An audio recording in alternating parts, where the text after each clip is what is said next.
आज के अध्ययन के लिए हम 2 टिमोथी चैप्टर 4 वर्सेस 6 to 8 के ऊपर हम ध्यान करेंगे। एक आगेवान और इनाम। वर्स 8, भविष्य में मेरे लिए धर्म का वह मुकुट रखा हुआ है जिसे प्रभु, जो धर्मी और न्यायी है, मुझे उस दिन देगा, और मुझे ही नहीं वरन उन सबको भी जो उसके प्रकट होने को प्रिय जानते हैं। हमारा जो शिविर था ये, जिसका विषय पवित्र ठहरना, काम आना, तैयार होना के ऊपर था। पॉल की कुछ समय में मृत्यु होने वाली है और सुसमाचार के बारे में वो चिंतित था। ये सुसमाचार जो जीवन की प्रतिज्ञा जो प्रभु यीशु मसीह में है और जो परमेश्वर ने दिया था, और ये सुसमाचार की जिम्मेदारी जिसके लिए उसकी शुद्धता और उसका प्रसार करने के बारे में उसने तीमुथियुस को परमेश्वर के उस वरदान को प्रज्वलित कर देने के लिए प्रोत्साहित किया था, ताकि वह आगेवान की जिम्मेदारी धारण कर सके। उसने उसे सुसमाचार के लिए दुख उठाना के लिए भी तैयार किया था। उन्होंने सुसमाचार की रखवाली करने की बड़ी जिम्मेदारी पर प्रकाश डाला था कि यह बहुत बड़ी जिम्मेदारी है जो परमेश्वर ने हमें दिया है। पॉल ने इस बहुमूल्य सुसमाचार को रखवाली के लिए कौशल और व्यवहार दोनों के मामले में उचित रूप से सिद्ध होने की आवश्यकता को सामने लाया था, ताकि तिमोथी अपने आप को सिद्ध बनाए दोनों कौशल और व्यवहार में। क्योंकि इस सुसमाचार का स्रोत परमेश्वर था और यह जीवन को रूपांतर कर रहा था, इसलिए तीमुथियुस को पवित्र शास्त्र पर अपना विश्वास स्थिर रखना था। जो उसने विश्वास किया था, जिसके ऊपर उसने अपना भरोसा रखा था, उस विश्वास से उसे हलना नहीं था, झूठे शिक्षणों के पीछे नहीं जाना था, लेकिन परमेश्वर के वचन के ऊपर स्थिर रहना था। उसने तीमुथियुस को सुसमाचार का प्रचार करने का आह्वान किया था और कहा था कि ये तेरे जीवन का लक्ष्य है, ये तेरा सेवा है और वो पूरा कर। ये सब करने के बाद अंतिम में हम देखते हैं पॉल अब अपने काम से संतुष्ट है और अपने सभी श्रम के लिए वो सच्चा इनाम की प्रतीक्षा कर रहा है। वो जानता था कि खुद प्रभु उसको पुरस्कार देगा। इस इनाम के 2 पहलुओं को परमेश्वर के वचन में से देखेंगे। पहला तो इनाम पृथ्वी पर हमारे जीवन और सेवा से संबंधित है। जो इनाम परमेश्वर हमें देगा वो हमारे जीवन और सेवा से संबंधित है जो इस पृथ्वी पर है। और दूसरा, ये इनाम स्वर्ग में प्राप्त होगा। तो ये 2 भाग हम देखने वाले हैं कि पृथ्वी पे हमारा जीवन और सेवा उसके साथ संबंधित है इनाम, लेकिन ये इनाम हमें स्वर्ग में प्राप्त होगा। पहला हम देखेंगे कि यह पृथ्वी पर हमारे जीवन और सेवा से संबंधित है। पॉल जानता था कि उसके जीवन का अंत आ गया है, उसकी मृत्यु होने वाली है। 6ठे वचन में वो लिखता है कि क्योंकि अब मैं अर्घ के समान उंडेला जाता हूं और मेरी कूच का समय आ पहुंचा है। मेरे डिपार्चर का, मेरा निकल जाने का समय आ पहुंचा है। वो अपने मृत्यु को एक अर्घ के समान महसूस करता है। ये अर्घ वह यहोवा के लिए एक सुखदायक सुगंध के लिए बलि के साथ उंडेला जाता था।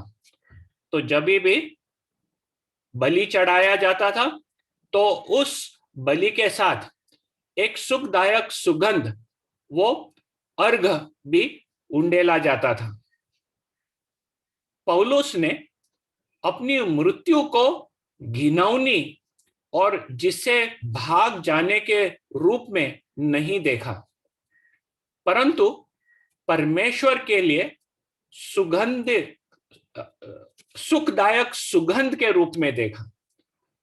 वो मृत्यु को एक भयानक चीज और भयानक रीति से नहीं देख रहा था, लेकिन वो देख रहा था कि मेरा जो मृत्यु होने वाला है वो परमेश्वर को एक सुगंध की तरह महसूस करेंगे परमेश्वर।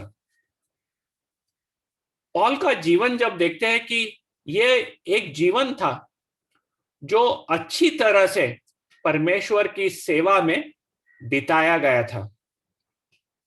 साम्स में हम पढ़ते हैं कि यहोवा के भक्तों की मृत्यु उसकी दृष्टि में अनमोल है। Precious in the sight of the lord is the death of his saints, क्योंकि मृत्यु के बाद वो परमेश्वर के पास जाते हैं, परमेश्वर उन्हें प्यारा है। और पॉल उसके मृत्यु को एक अर्घ के समान देख रहा है, वो डरा हुआ नहीं है। वो ये मृत्यु का समय को एक कूच का समय, एक टाइम ऑफ डिपार्चर के रीति से वो खुद को महसूस कर रहा है। कूच का समय जो पिक्चर है, जो हमारे इमेज आता है माइंड में, वो एक जहाज के लंगर का उठाना, जो एंकर रहता है उसको उठाना और केबलों को खोलना, जो जहाज को उसकी नियत यात्रा पर आगे बढ़ने देती है। तब तक वो जहाज एक जगह ही ठहरी हुए, उसको हलने से ये जो एंकर है, जो लंगर है और जो केबल है, वो उसे हलने नहीं देती है। लेकिन जब वो लंगर उठाते हैं और केबल छुटा देते हैं, तब ये जहाज अपने डेस्टिनेशन पर चलने लगती है। वो बोलते हैं कूच का समय। और पॉल खुद के मृत्यु को एक कूच के समय जैसे देख रहा था कि अब मैं ये छोड़ के मेरे डेस्टिनेशन पे जाने के लिए तैयार हूं। हमें ये जानना है कि मृत्यु हर एक के लिए है। साम्स में लिखा है कि हमारे आयु के वर्ष 70 तो होते हैं, और चाहे बल के कारण 80 वर्ष के भी हो जाए, 70 से 80, कम ज्यादा, बीच में कोरोना आ गया तो कुछ भी हो जा सकता है, 40 हो जा सकता है, 30 होता है, कुछ भी होता है, लेकिन सामान्य रीति से 70 से 80। हिब्रूस के पत्र में लिखा है, और जैसे मनुष्य के लिए एक बार मरना और उसके बाद न्याय का होना नियुक्त है। हम लोग हर एक जन एक बार मरने वाले हैं, और पौल यह जानता था कि मुझे अभी मरना है, मेरे मृत्यु का समय आ गया है। मौत को अब डरने के लिए या भयानक दुश्मन के रूप में देखने की जरूरत नहीं है। प्रभु यीशु ख्रिस्त के पहले मृत्यु एक डरावनी चीज थी। जो परमेश्वर को नहीं जानते उनके लिए भी मौत एक डरावनी चीज है। लेकिन प्रभु यीशु ख्रिस्त के मृत्यु के बाद और उसके जी उठने के बाद उसने मृत्यु का नाश कर दिया। उसके जी उठने से he is called the first fruits of the resurrection। उसने मृत्यु का नाश कर दिया और जीवन और अमरता को प्रकाशमान कर दिया। अब मृत्यु से डरने की कोई जरूरत नहीं थी। पृथ्वी पर हमारी जीवन पूरा होने के बाद हमारा शरीर दफन किया जाता है, लेकिन हमारी आत्मा स्वर्ग में प्रभु के साथ रहने के लिए जाती है।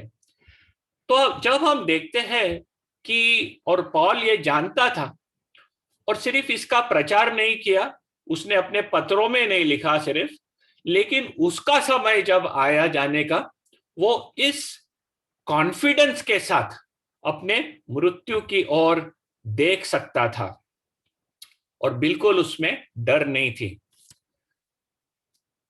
मृत्यु के सोच के वक्त वो अपने स्वयं के जीवन की समीक्षा भी करता है कि किस तरह से उसने अपना जीवन पूरा किया। 7वें वचन में, मैं अच्छी कुश्ती लड़ चुका हूं, मैंने अपनी दौड़ पूरी कर ली है, मैंने विश्वास की रखवाली की है। उसके खुद का इवैल्यूएशन कि मैंने कुश्ती लड़ चुकी हूं। ये जो कुश्ती के बारे में जो उदाहरण या पिक्चर वो वापरता है, वो जैसे कि खेलों में भाग लेने वाले जो एथलीट्स है, वो I have fought the good fight, मैंने कुश्ती लड़ चुकी है, वो एक एथलीट का एक हमारे को उदाहरण हमारे आंखों के सामने आता है। जब हम पॉल का जीवन देखते हैं तो उसका जीवन वास्तव में एक बाधा दौड़ की तरह था, ऑब्स्टेकल रेस जो बोलते हैं, उस तरह उसका जीवन था। अनेक बाधाएं थे और वो उस दौड़ में दौड़ते गया। जब पौलुस ने सुसमाचार का प्रचार किया तो उसको विभिन्न चुनौतियों का सामना करना पड़ा। हम 2 कोरिन्थियंस चैप्टर 11 वर्सेस 23 to 25 में पढ़ते हैं कि उसे अधिक परिश्रम करने पड़े, बार बार कैद होना पड़ा, कोड़े खाने पड़े, बार बार मृत्यु के जोखिमों में 5 बार मैंने यहूदियों के हाथ से 39 कोड़े खाए, 3 बार मैंने बेते खाई, 1 बार पथराव किया गया, 3 बार जहाज जिन पर मैं चढ़ा था टूट गए, 1 रात दिन मैंने समुद्र में काटा। ऐसे आदमी को मृत्यु की कौन सी डर। और वो कहता है कि ये जो मैंने सब महसूस किया वो एक अच्छी कुश्ती लड़ना जैसे मेरे लिए था। ये सब होने के बाद वो कहता है कि अपनी दौड़ पूरी कर ली है, मैंने कुश्ती लड़ी और अब मेरी दौड़ पूरी कर ली है। When Paul had written earlier in Philippians chapter 3 verse 14, he said, I press on toward the goal for the prize of the upward call of God in Christ Jesus. पहले जब वो फिलिपियंस को लिख रहा था, वो कहता है कि मेरा उद्देश्य ये है, मैं एक उद्देश्य मेरे सामने रख रहा हूं कि I press on toward the goal for the prize of the upward call. मैं आगे बढ़ रहा हूं और यही मेरी इच्छा है कि बढ़ते बढ़ते मैं उस इनाम की तरफ जाऊं।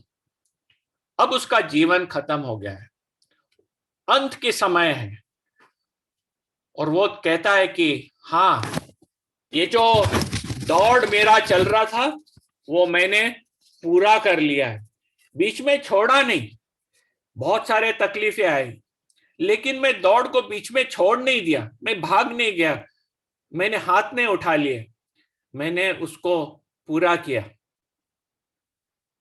और फिर किस तरह से उसने पूरा किया, वो बोलता है कि मैंने विश्वास की रखवाली की। I kept the faith. सुसमाचार के अनुसार उसने विश्वास से अपना जीवन जिया। हम जब पौल के पत्र पढ़ते हैं तब उसमें विश्वास, प्यार और आशा, ये तीन चीजें भरपूरी से लिखी है। और ये भी लिखा है कि हमारा जो जीवन है, जो हमारा क्रिस्ती जीवन है, वो स्टार्टिंग से एंड तक वो एक विश्वास का जीवन है। लेकिन पौल जब खुद के जीवन का जांच करता है, वो बोलता है कि विश्वास की मैंने रखवाली की। मेरे खुद के जीवन के एग्जाम्पल से, मेरे खुद के जीवन में मैंने वो विश्वास से मैं जिया और जो लड़ाई थी वो लड़ी। उसने सुसमाचार की पवित्रता बनाए रखा। उसने ये विश्वास की रखवाली की। वो पता था कि ये विश्वास was a good deposit in his hand. ये विश्वास वो ये है जीवन की प्रतिज्ञा जो परमेश्वर ने दी थी। ये सुसमाचार जो उसके हाथ में दिया गया था, जिसकी रखवाली उसे दी गई थी, वो रखवाली उसने की। और ये रखवाली हम देखते हैं कि वो सुसमाचार की पवित्रता बनाए रखा। इस समय वह सुसमाचार की रक्षा के लिए जेल में था। वो रक्षा के पीछे पूरे लगन से था और इस रक्षा करते करते वो जेल में पहुंच गया। और सिर्फ जेल में नहीं, अब वो उसे पता था कि उसे मृत्यु दंड भी मिलने वाला है, इसी सुसमाचार के रक्षा करने के लिए। वो बोलता है कि मैंने विश्वास की रखवाली की। यहूदी लोग अन्य जातियों के विश्वासियों को पर कानून का पालन, ओल्ड टेस्टामेंट के कानून का पालन करने के लिए बहुत सारी कोशिश की, लेकिन पौलुस बिल्कुल हला नहीं। उसे पता था कि आने वाले दिनों में अन्य लोग, अन्य जाति के लोग, हमारे भारत के भी लोग, गुजरात के लोग, पूरे जग के लोग इस सुसमाचार पे विश्वास करेंगे। और वो क्या विश्वास करेंगे, उसको शुद्ध रखने के लिए पौल बिल्कुल हला नहीं। उसने जो यहूदी लोग थे और जो कानून का पालन करने के लिए ऊपर जो दबाव डाल रहे थे, हला नहीं। उसने विश्वास की रखवाली की। उसने विश्वास की रखवाली की, सुसमाचार की घोषणा करके वो जगह जगह सुसमाचार का प्रचार किया, चर्चों की स्थापना करते गया। और इस काम में गंभीर विरोध का सामना भी उसने किया। ये सब करके हम देखते हैं कि ये विश्वास की रखवाली करने के लिए उसके जीवन के अंत पर जब आता है, तब ये सिचुएशन नहीं है कि अब कौन करेगा। उसने आगेवान को तैयार किए और उन्हें जिम्मेदारी सौंपा। तिमोथियस उनमें से एक था। उन्होंने उनको काफी चीज करने के लिए कहा, जैसे हमने तिमोथियस के पत्र में देखे। लेकिन जो भी उन्होंने ये आगेवाने को कहा, हम देखते हैं कि पौल खुद के जीवन में ये प्रकट किया। वो तिमोथी को कहता था कि जो प्रभु ने तुझे आत्मिक दान दिए, उसे पूरी तरह से वापर, प्रज्वलित कर। पौल ने खुद के आत्मिक दान पूरी तरह से वापरा था और परमेश्वर का काम किया था। उसने तिमोथी को कहा कि दुख उठाने के लिए तैयार हो। और हम देखते हैं कि पौल खुद अपने जीवन में दुख उठाया। वो तिमोथी को कहता है, तू स्टुअर्ड बन। ये सुसमाचार का स्टुअर्डशिप ले, और पॉल खुद ये जो सुसमाचार था, एक स्टुअर्ड के नाते वो जानता था कि ये सुसमाचार परमेश्वर का है, वो है मालिक। पॉल सिर्फ जिम्मेदार था और उसको उसके लिए एक जवाब देना है, और जवाब के लिए वो तैयार था। और अब वो परमेश्वर के तरफ से इनाम के लिए ठहरा था एक स्टुअर्ड के नाते। उसने तिमोथी को कहा था कि तू सिद्ध होना, हर एक रीत से सिद्ध होना, ताकि ये सुसमाचार की तू रखवाली अच्छे से कर सके। और हम देखते हैं कि पॉल खुद के जीवन में किस तरह से अपने आप को सिद्ध किया था। तिमोथी को कहता है कि तू वफादार रहे इस वचन के ऊपर। और यहां हम देखते हैं कि पॉल खुद उस वचन से इतना वफादार था कि वही वफादारी उसको जेल में डाली, और वही वफादारी उसके मृत्यु का कारण बना। और हम गए समय हम देखे थे कि वो तिमोथी को किस तरह बोलता है कि प्रचार कर, कभी भी प्रचार कर, 24/7 हमेशा तत्पर रहे। और हम देखते हैं कि पॉल खुद के जीवन में किस तरह से तत्पर था वचन का प्रचार करने के लिए।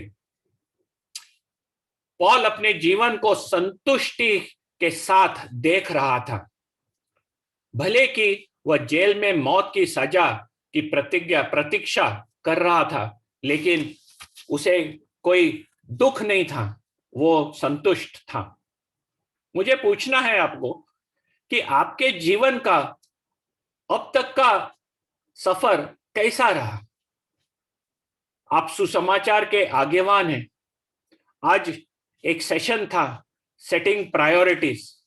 किस तरह आपने आपके प्रायोरिटीज सेट किए हैं इस सुसमाचार के आगेवानी को लेने के लिए? अपने जीवन के अंत में क्या आप संतुष्टि के साथ देख पाएंगे कि आपने इसे ईमानदारी से सुसमाचार के लिए जिया है? आपका पूरा जीवन, जब पॉल जैसे आप आपके एंड में आएंगे, तो क्या आप पीछे मुड़ के देख सकेंगे संतुष्टि से कि हाँ, मैंने मेरा जीवन इस सुसमाचार के आगेवानी के लिए अच्छे से जिया हूं? पॉल के जीवन से प्रोत्साहन मिलता है कि कठिनाइयों और उत्पीड़न को एक अच्छी लड़ाई में शामिल होने के रूप से हम देख सकते हैं। कभी कभी हम डर जाते हैं जब कठिनाइयां आती है, उत्पीड़न आता है, पर पॉल हमें याद दिलाता है कि कठिनाइयां जब आएंगी, उत्पीड़न जब होगा, परसिक्यूशन जब होगा, आपको जेल में डाला जाएगा, मारपीट होगा, उसको आप एक बुरी चीज करके मत देखो, एक अच्छी लड़ाई में शामिल हुए हैं वैसा करके देखो और आगे बढ़ो। आपको सुसमाचार के संरक्षण और घोषणा को आपके जीवन का लक्ष्य बनाने के लिए ये वचन प्रोत्साहित कर रहा है। आपका मिशन फील्ड, जो आपका कॉलेज है, उसमें से आपको शुरू करना है। तब आप जिंदगी अच्छे से जिए हुए ऐसा आप समझ सकेंगे। ये इनाम पृथ्वी पर हमारे जीवन और सेवा से संबंधित है, हमने देखे। अब देखेंगे कि किस तरह ये इनाम स्वर्ग में प्राप्त होगा। वर्ष 4 में पॉल लिखता है, भविष्य में मेरे लिए धर्म का वह मुकुट रखा हुआ है, जिसे प्रभु जो धर्मी और न्यायी है मुझे उस दिन देगा, और मुझे ही नहीं वरन उन सब को भी जो उसके प्रकट होने का प्रिय जानते हैं। हम लोग सब प्रभु के प्रकट होने के लिए ठहरे हैं, ये हमारी भली आशा है। ये इनाम के बारे में वो कहता है, उसे धर्म का मुकुट मिलेगा। जो शब्द उधर वापरा गया है वो एक रॉयल डायडम के बारे में नहीं है, जो एक राजा के सिर पे रखा जाता है। वो एक स्टीफानोस करके शब्द वापरा गया है, जो रेस में भाग लेता है और उसके सिर पे पहनाया जाता है, जैसे कि ऑलिव ब्रांचेस को लेके उसको एक गोल फिरा के, और जो रेस में जीता है उसके सिर के ऊपर रखने के लिए वो मुकुट, वो शब्द इधर वापरा गया है। और वो जो रेस के पार्टिसिपेंट्स हैं वो उसे बहुत मूल्यवान समझने के, क्योंकि वो जब जो जज है उनके सिर पे रखता है, तब जितने पार्टिसिपेंट्स हैं उन लोग उसको प्रशंसा करते हैं। ये उसको मान मिलती है कि उसने अपना रेस अच्छे से रन किया है और जीता है। और ये मुकुट के बारे में, जो धर्म का मुकुट है, उसके बारे में पॉल उल्लेख कर रहा है कि उसे एक धर्म का मुकुट मिलेगा,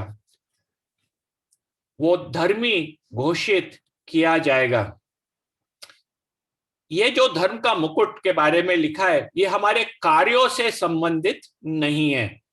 ये किसको मिलेगा? जो उसके प्रकट होने को प्रिय जानते हैं।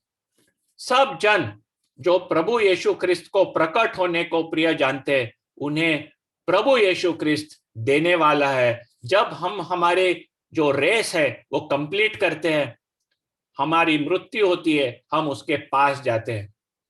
बाइबल में अनेक मुकुट और इनाम का उल्लेख किया गया है। 1 कोरिन्थियंस 15:58 में हम पढ़ते हैं, मेरे प्रिय भाइयों, दृढ़ और अटल रहो और प्रभु के काम में सर्वदा बढ़ते जाओ, क्योंकि यह जानते हो कि तुम्हारा परिश्रम प्रभु में व्यर्थ नहीं है।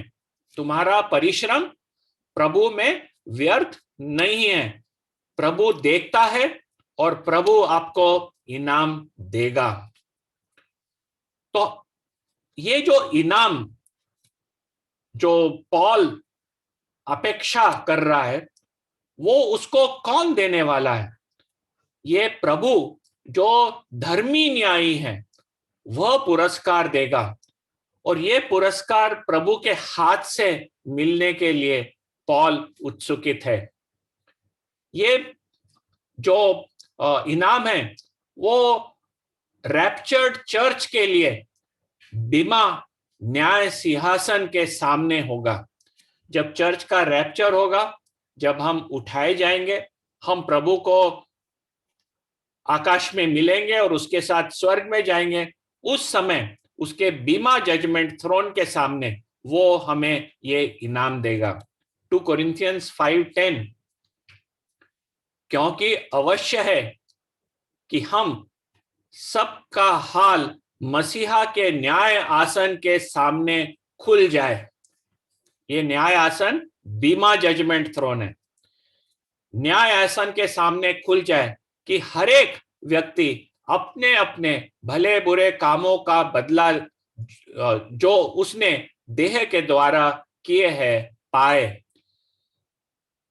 ये जो है बीमा आसन, इस युग के अंत में जो महान श्वेत सिंहासन का न्याय उससे अलग है। बीमा आसन वो न्यायी लोगों के लिए है जो परमेश्वर अपने पास बुलाएगा। जो महान श्वेत आसन है, महान श्वेत आसन के सामने अन्यायी लोगों के लिए फैसला होगा, जिधर उनके नाम जीवन की पुस्तक में नहीं लिखी गई है, वे नरक में फेंके जाएंगे। पॉल को पता है कि वो महान श्वेत आसन के सामने नहीं खड़ा रहने वाला है। वो बीमा जजमेंट थ्रोन के सामने प्रभु यीशु क्रिस्त के पास से उसका इनाम उसे मिलने वाला है। ये किसको मिलेगा? पॉल बोलता है कि मुझे मिलने वाला है, वर्स 8, मुझे प्रभु देगा।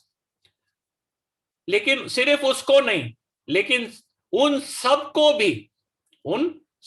भी जो उसके प्रकट होने को प्रिय जानते हैं, जितने लोग उसके लिए ठहरे हैं, उन्हें विश्वास है कि वो वापस आने वाला है, वे सबको ये मुकुट दिया जाएगा। आनंद करो, आप भी इसमें शामिल है। धरती पर अपना साम्राज्य बनाने में अपना समय बर्बाद न करो। जब आप प्रायोरिटी सेट करते हो आपके जीवन के लिए, तो सही तरीके के प्रायोरिटी सेट करना। जो बर्बाद हो जाने वाले हैं वैसे चीजों के ऊपर प्रायोरिटीज मत सेट करना। अपने लिए चेले बनाना, नाम, प्रसिद्धि, धन, ये संपत्ति, ये लकड़ी, घास और ठूठ जैसे सब जला दिए जाएंगे, ये सब निकल जाएगा। All this will be lost. लेकिन परमेश्वर का वचन, परमेश्वर का ऊपर विश्वास, इसके ऊपर आप आपका मन स्थिर रखना। तुम नहीं जानते कि प्रभु तुम्हें कब बुलाएगा। आप इस सबको पीछे छोड़ देंगे। जो भी आप खुद के लिए इकट्ठा करते हो वो छोड़ डालने वाले हैं। और प्रभु कब बुलाएगा किसको भी नहीं पता। कोरोना ने हमें सिखाया है कि किसी को भी कभी भी बुला जा सकता है, और हमें हमारे जीवन में ये ध्यान में रखना है और एक केयरफुल लाइफ जीना है। हमें उस सच्चे इनाम की अपेक्षा करना है जो प्रभु हमें देगा। मत्थे के 25वें अध्याय में हम पढ़ते हैं, उसके स्वामी ने उससे कहा, धन्य हे अच्छे और विश्वास योग्य दास। धन्य हे अच्छे और विश्वास योग्य दास, तू थोड़े में विश्वास योग्य रहा, मैं तुझे बहुत वस्तुओं का अधिकारी बनाऊंगा। अपने स्वामी के आनंद में सहभागी हो। अच्छे और विश्वास योग्य दास, ये अनमोल शब्द सुनने के लिए परमेश्वर का सच्चा, परमेश्वर का सेवक सदैव तत्पर रहता है। पौल भी ठहरा था कि जब वो प्रभु के पास जाएगा वो सुनेगा, अच्छा और विश्वास योग्य दास। हमारा वे जीवन में हम जब प्रभु का सेवा करते हैं इस जग में, एक ही इच्छा है कि जब हम प्रभु को मिलेंगे उसके मुंह से सुनने के लिए, अच्छा और विश्वास योग्य दास। अंत में आपको आगेवान बनने के लिए प्रभु ने बुलाया है। यह आगेवान सुसमाचार के संरक्षण और प्रचार से संबंधित है। यह मसीहा यीशु के जीवन की प्रतिज्ञा है जो परमेश्वर ने हमें दिया है। इसका सुनने वाले पर सार्वकालिक परिणाम हो सकता है। उनके लिए ये जीवन और मृत्यु का फर्क बना सकता है। उसके ऊपर लोग विश्वास करें तो वे उद्धार पाएंगे और परमेश्वर के साथ अनंत काल रहेंगे। वो नहीं सुनेंगे और विश्वास करेंगे तो नरक में अनंत काल के लिए वो सफर करेंगे। इस जीवन में दुख और कठिनाइयां होने वाली है, इसका हमें ध्यान रखना है। खुद को हमें फूल नहीं करना है। दुख और कठिनाई आएंगी, लेकिन जब वो आएंगी हमारा ध्यान सुसमाचार के संरक्षण और प्रसार से हमें दूर नहीं करना है। उसे एक चुनौती करके हमें झेलना है। यह सब एक असंभव और कठिन कार्य की तरफ ऐसे जैसे दिखाई देता है, लेकिन परमेश्वर स्वयं आपको शक्ति और सक्षमता देगा। ये उसका प्रॉमिस है। याद रखें, परमेश्वर देखता है कि क्या आप वफादार है उसके वचन के प्रति। इस शिविर में आपको एक कमिटी मेंबर करके तैयार किया ताकि आप आपके आईसीयूज में आगेवान की जिम्मेदारी संभाल सके। जब आप ईमानदारी से परमेश्वर की सेवा करेंगे तब वो आपके ग्रेजुएट होने पर अधिक सेवा के लिए द्वार आपके लिए खोलेगा।